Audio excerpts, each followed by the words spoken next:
English sentences use பண்ணுவதில் Indians இல்லைன்னா foreign language learners 5 விதமான problems face பண்ணுறாங்க. இந்த 5 விதமான ப்ராப்ளம்ஸ் தான் most of the people English சரளமாக பேசாமல் அதில் ஸ்ட்ரகிள் பண்ணுவதற்கு மேஜர் ரீசன்ஸாக இருக்குது. ஸோ இந்த வீடியோவில் நம்ம 1 by 1 இந்த 5 ப்ராப்ளத்தையும் எடுத்து அதை எப்படி ஓவர் கம் பண்ணுவது, எப்படி சரளமாக இங்கிலீஷில் பேசுவது, அதை பற்றி டீட்டெயில்டாக நான் டிஸ்கஸ் பண்ண போகிறேன். நான் இதில் கடைசியாக சொல்லக்கூடிய பாயிண்ட் ப்ராப்ளம் தான் தமிழ்நாட்டில் இல்லைன்னா இந்தியாவில் most of the people face பண்ணக்கூடிய ப்ராப்ளம். ஸோ கடைசி வரைக்கும் வீடியோ பாருங்கள். இந்த பியூட்டிஃபுல் இங்கிலீஷ் ஜேர்னியில் ஒருக்கா கூட உங்களை மீட் பண்ணுவதில் I am so excited. Video watch பண்ணும்போது இந்த 5 ப்ராப்ளம்ஸில் எந்த மாதிரி ப்ராப்ளமை நீங்கள் ஃபேஸ் பண்ணிகிட்ருக்கீங்க அதை கமெண்டில் மறக்காமல் பதிவிடுங்க. ஹாய் மக்களே, welcome to professor JD English junction. Now let's jump into the video. First problem நிறைய பேர் ஃபேஸ் பண்ணக்கூடியது. அவங்க ஒரு சென்டென்ஸ் சொல்லணும், தமிழில் அவங்களுக்கு தெரியும் அந்த சென்டென்ஸ், ஆனால் அந்த சென்டென்ஸ் எப்படி மேக் பண்ணணும்னு கம்ப்ளீட்டாகவே இங்கிலீஷில் அவங்களுக்கு தெரியாது. தேர் ஆர் சம் சென்டென்சஸ், சில தமிழ் சென்டென்சஸ் அது நமக்கு இங்கிலீஷில் மேக் பண்ணுவதற்குன்னு ஒரு பேட்டர்ன் இருக்கும், ஒரு சிஸ்டம் இருக்கும்.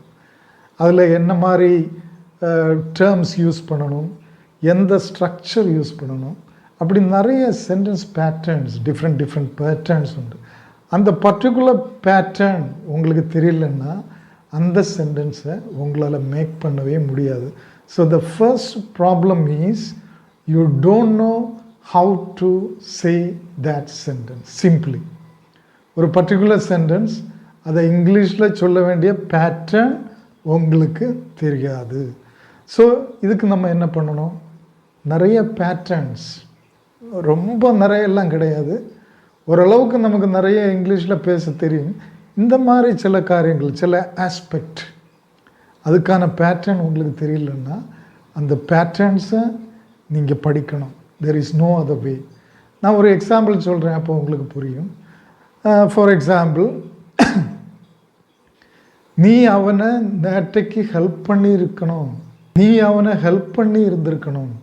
ஓகே, நீ அவனை ஹெல்ப் பண்ணணும்னு சொன்னால் நமக்கு தெரியும். Okay, you should help him, நீ அவனை ஹெல்ப் பண்ணணும், அது உன்னோட கடமை, டியூட்டி, அந்த மாதிரி சென்ஸில் நம்ம ஷுட் யூஸ் பண்ணுவோம் ஃப்யூச்சருக்கு. இதே காரியத்தை பாஸ்டில் சொல்லுவோம். ஓகே, நீ ஹெல்ப் பண்ணி இருந்திருக்கணும், ஆனால் நீ ஹெல்ப் பண்ணலை, ஒரு ஆள் ஹெல்ப் பண்ணலை, ஆனால் நம்ம என்ன சொல்கிறோம், நீ அவனை ஹெல்ப் பண்ணி இருந்திருக்கணும், அது உன்னோட கடமை, உன்னோட டியூட்டியாக இருந்திருக்கும். Okay, so what is the sentence? நிறைய பேர் இதை எப்படி ஸ்ட்ரகிள் பண்ணுவாங்கன்னா, you should help him yesterday, you helped him yesterday, அந்த மாதிரி they don't know the exact pattern. இதுக்குன்னு ஒரு பேட்டர்ன் இருக்குது. That is you should have helped him yesterday, you should have helped him yesterday. You could have helped him எஸ்டர்டேன்னா உனக்கு நேற்றைக்கு அவனை help பண்ண முடிஞ்சிருந்துருக்கும், ஆனால் நீ ஹெல்ப் பண்ணலை.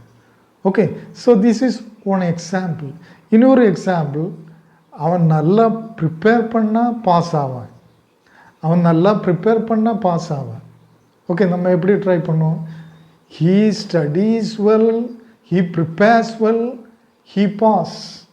ஓகே, அதுக்கு ஒரு பேட்டர்ன் இருக்குது, அது wrong. He prepares well, he pass. So அதுக்கு என்ன pattern, if condition, if plus simple present plus simple future. If he prepares well, he will pass. So, first point என்னென்னா, உங்களுக்கு ஒரு சென்டென்ஸை கம்ப்ளீட்டாகவே இங்கிலீஷில் சொல்ல தெரியல அப்படின்னா நீங்கள் சொன்னாலும் அது ராங்காக போகும். அந்த மாதிரி சென்டென்சஸோட exact English pattern, English sentence pattern நீங்கள் படிக்கணும். ஓகே, அது ரொம்ப எல்லாம் இருக்காது, ஒரு 10 பேட்டர்ன் படித்தாலே உங்களுக்கு நிறைய சென்டென்சஸ் இந்த மாதிரி சிச்சுவேஷனை ஹேண்டில் பண்ண முடியும். Okay, number 2. ஓகே, ஒரு காரியத்தை இங்கிலீஷில் சொல்லணும், அவங்க ஒரு ராங்கான ஒரு ஸ்டார்ட் எடுப்பாங்க. இந்த சென்டென்ஸ் துவங்கும் போதே அந்த ஸ்டார்டிங் வந்து தப்பாக இருக்கும். முதல் கோணல் முற்றும் கோணல் அப்படின்னு சொல்லுவோம். ஓகே, இங்கிலீஷில் சில டைமில் நம்ம ஒரு ராங் வேர்டில் ஸ்டார்ட் பண்ணால், ஒரு ராங் ஸ்டார்ட் எடுத்தால் அந்த சென்டென்ஸை கம்ப்ளீட் பண்ண முடியாது. இவங்க என்ன பண்ணுவாங்கன்னா, முதல் கேஸில் அவங்க சென்டென்ஸே மேக் பண்ணவே மாட்டாங்க, அவங்களுக்கு சொல்லவே தெரியாது. இந்த கேஸில் அவங்க ஸ்டார்ட் பண்ணுவாங்க, ஆனால் ஸ்டார்ட் பண்ணி கொஞ்சம் தூரம் போகும்போது அங்கே ஸ்டக் ஆகும். பிகாஸ் அது ஒரு ராங் ஸ்டார்ட், அதில் இருந்து அதை கண்டினியூ பண்ண முடியாது. தெர் இஸ் நோ வே.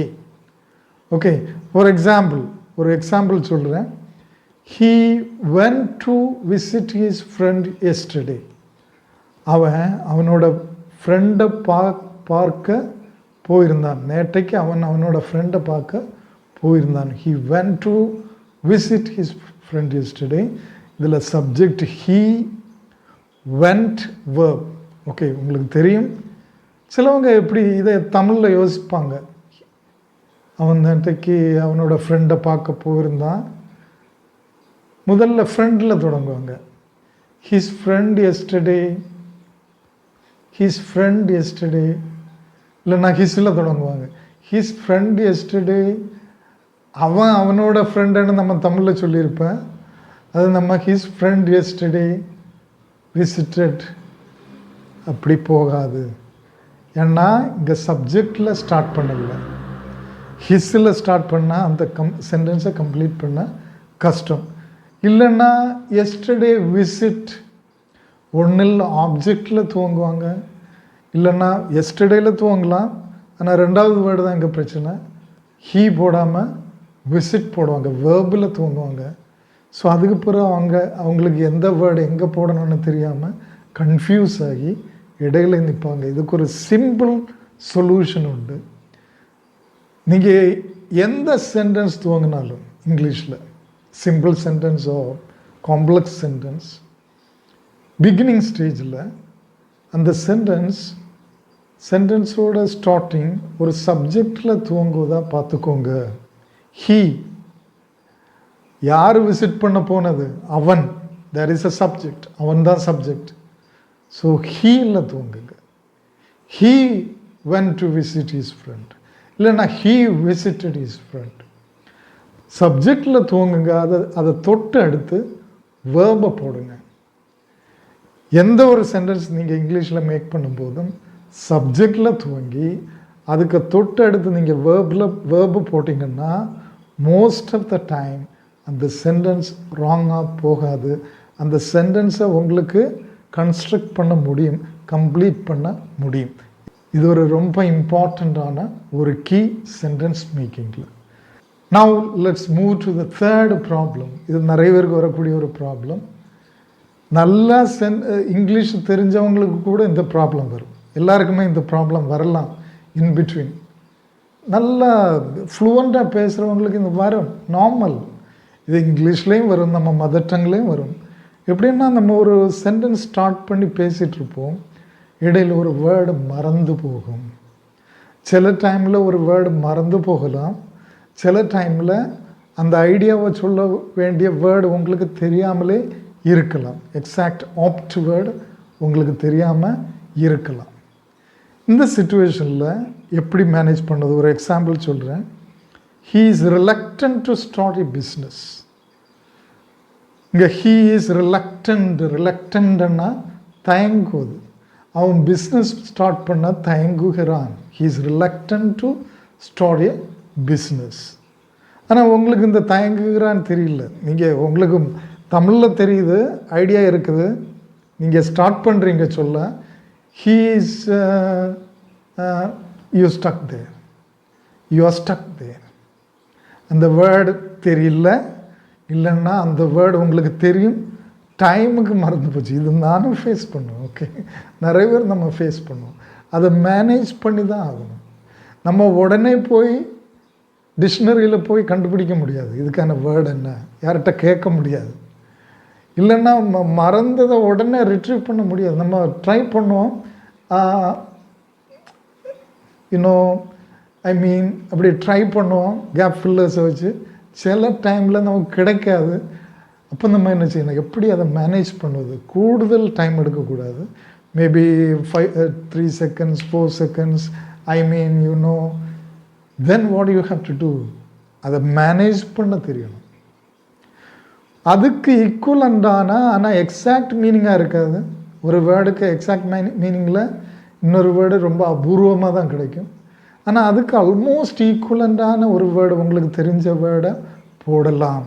இல்லைன்னா வேறு ஒரு விதத்தில் ஒரு ஃப்ரேஸ் யூஸ் பண்ணி, இல்லைன்னா 2-3 வேர்ட்ஸ் கொஞ்சம் ஒரு எக்ஸ்ப்ளனேஷன் கொடுக்கலாம், ஒரு டிஸ்கிரிப்ஷன், ரிலக்டன்ட், தயங்குவது, அதை எக்ஸ்பிளைன் பண்ணி சொல்லலாம். அதை எப்படி சொல்லலாம்? he's not ready to start a business. அவன் ரெடி இல்லைன்னு சொல்லலாம். he's not willing to start a business. he is I think he is thinking that he is not capable of starting a business. He is not well equipped to start a business. வேறு ஒரு விதத்தில் எந்த சிச்சுவேஷன்லையும் நம்ம இங்கிலீஷில் அதை manage பண்ண முடியும். அந்த சென்டென்ஸை நம்ம கம்ப்ளீட் பண்ண முடியும். 4th ப்ராப்ளம், எகெயின் நிறைய பேர் ஃபேஸ் பண்ணக்கூடிய ஒரு ப்ராப்ளம், எஸ்பெஷலி இங்கிலீஷில் பிகினிங் ஸ்டேஜில் இருக்கக்கூடியவங்க ஃபேஸ் பண்ணக்கூடிய ஒரு ப்ராப்ளம். அது என்ன ப்ராப்ளம்? இங்கே கரெக்டாக அஸ்யூம் பண்ணியிருப்பீங்க. என்ன ப்ராப்ளம்? கிராமர் ப்ராப்ளம் தான். அது டென்ஸில் இருக்கலாம், சிங்குலர் ப்ளூரலில் இருக்கலாம், ஓகே, சப்ஜெக்ட் வேர்ப் அக்ரிமெண்ட்டில் இருக்கலாம்.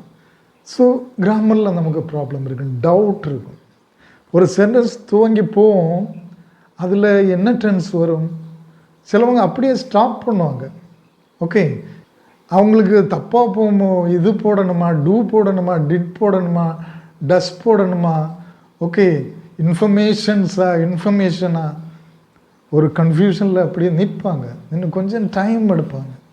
அது ஒரு ஸ்ட்ரகிள், அவங்க ஃப்ளூவன்சியை அதை அஃபெக்ட் பண்ணும். இந்த மாதிரி சுச்சுவேஷனில் நான் ஒரு எக்ஸாம்பிள் சொல்கிறேன். அவன் அந்த கோர்ஸ் பண்ண விரும்பலை, சிம்பிள் பாஸ்ட் டென்ஸ், விரும்பலை. அவன் அந்த கோர்ஸ் பண்ண விரும்பலை.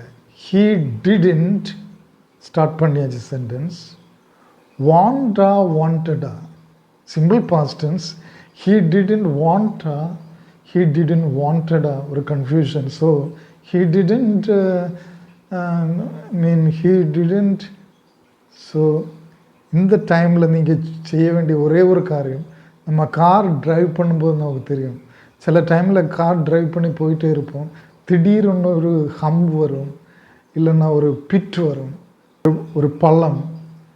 ஸோ அந்த டைமில் உங்களுக்கு ஒன்றுமே பண்ண முடியாது. சடன் பிரேக் போட்டால் சில வேளை கார் ஸ்லிப் ஆகலாம், இல்லைன்னா காரில் இருக்கவங்களுக்கு பயங்கர அன்கம்ஃபர்டபுளாக இருக்கலாம். So what you have to do is simply, அது ரொம்ப பெருசு இல்லைன்னா, ரொம்ப டேஞ்சரஸ் இல்லைன்னா இட்டு இறங்கி போக வேண்டியதான், இல்லைன்னா ஏறி தாண்டி போக வேண்டியதான் அதே ஸ்பீடில். Okay, so this is what you have to do. எல்லாருமே லாங்குவேஜில் மிஸ்டேக் கமிட் பண்ணுவாங்க. நம்ம மதர் டங்லேயே நிறைய மிஸ்டேக் நம்ம கமிட் பண்ணுவோம். So most of them, a lot of them are taken for granted. எல்லாருக்குமே தெரியும், நமக்கு மீனிங் புரியும், இதெல்லாம் யூஸ்வலி நடப்பது. தமிழில் நிறைய கிராமர் மிஸ்டேக்ஸ் போடும், அதை யாரும் ஃபோக்கஸ் பண்ணுவதில்லை. Only thing is the message should be conveyed. that is the primary objective. So இந்த மாதிரி சுச்சுவேஷனில் என்ன உங்கள் வாயில் முதல்ல வருதோ கொஞ்சம் யோசிங்க. ஓகே, he didn't, யோசிங்க, கிடைக்கலையா, எது வருதோ, எது தோணுதோ, வாண்டா, வாண்டடா, வாண்டட் டு டூவா, வாண்டட் டு டிட்டா, ஓகே, எது வருதோ அதை போட்டு போயிட்டே இருங்க. Okay, just speak. ஆராய்ச்சி எல்லாம் பிறகு பண்ணலாம், எல்லாம் ஸ்பீக் பண்ணி முடிஞ்ச பிறகு ஆராய்ச்சி பண்ணுங்க. ஓ, அது தப்பு பண்ணிட்டேன், ஸோ இனி நான் இந்த மிஸ்டேக் போடக்கூடாது, this is the right way, ஆராய்ச்சி பண்ணலாம். அண்ட் அந்த லாஸ்ட் ப்ராப்ளம், இந்த ப்ராப்ளத்துக்கு தனியாகவே ஒரு வீடியோ போட வேண்டியிருக்கு. Actually lot of people, Tamil மக்களை எடுத்தா, இல்லைன்னா இந்தியன்ஸை எடுத்தா, கூடுதல் மக்கள் ஃபேஸ் பண்ணக்கூடிய ப்ராப்ளம் இதாக தான் இருக்கும். இது வேறு ஒன்றும் இல்லை, எ மியர் இன்ஹிபிஷன் ஆஃப் ஃபியர். ஒரு பயம், இல்லைன்னா ஒரு தயக்கம், மற்றவங்க என்ன நினைப்பாங்களோ, ஓகே நான் இங்கிலீஷில் பேசினா மற்றவங்க என்ன நினைப்பாங்களோ, அதில் மிஸ்டேக் வருமோ, ஓ அவங்க லாங்குவேஜோட இன்ஃபீரியராக இருக்குமோ, அப்படின்னு ஒரு ஃபியர், ஒரு தயக்கம். இந்த ஃபியரும் தயக்கமுக்கு அவசியமே இல்லை. நம்ம ஓன் லாங்குவேஜை நம்ம படிக்கும்போது ஏதாவது ஃபியர் தயக்கம் இருக்கா? இல்லைன்னா நம்ம இன்னொரு லாங்குவேஜ் ஹிந்தி மலையாளம் எல்லாம் படிக்கும்போது நமக்கு ஃபியரும் தயக்கம் இல்லை. நம்ம அதை ஃபன்னாக எடுப்போம். ஆனால் இங்கிலீஷ்னு மட்டும் வரும்போது நமக்கு ஒரு இன்ஃபீரியாரிட்டி காம்ப்ளெக்ஸ். இங்கிலீஷ் பேசுகிறவங்க எல்லாம் பெரிய ஆட்கள், அவங்க தப்பே போட மாட்டாங்க, நமக்கு மட்டும்தான் தப்பு வரும் அப்படி. So you have to completely eradicate that, get rid of that, then only you can improve your English. கண்டிப்பாக இந்த வீடியோ உங்களுக்கு யூஸ்ஃபுல்லாக இருந்தது அப்படின்னு தோணுன்னா ஒரு லைக் பண்ணுங்கள், எல்லோரும் லைக் பண்ணுங்கள். அதுபோல் ஆன்லைன் கிளாஸஸ் இருக்குது, online chat room, WhatsApp chat room இருக்குது. வாட்ஸ்அப் சேட் ரூம் மீகர் ஃபீலை நீங்கள் சப்ஸ்கிரைப் பண்ணலாம். உங்களுக்கு நெக்ஸ்ட் லெவல் போகணும், intermediate level, advanced level, 1-to-1 class உண்டு, குரூப் கிளாஸ் உண்டு. தேவைன்னா டிஸ்கிரிப்ஷனில் என்னோடய வாட்ஸ்அப் நம்பர் போட்டிருப்பேன், அதுபோல் இங்கேயும் டிஸ்பிளேயில் போட்டிருப்பேன், காண்டாக்ட் பண்ணுங்கள். Till we meet in the next video, wish you all the best.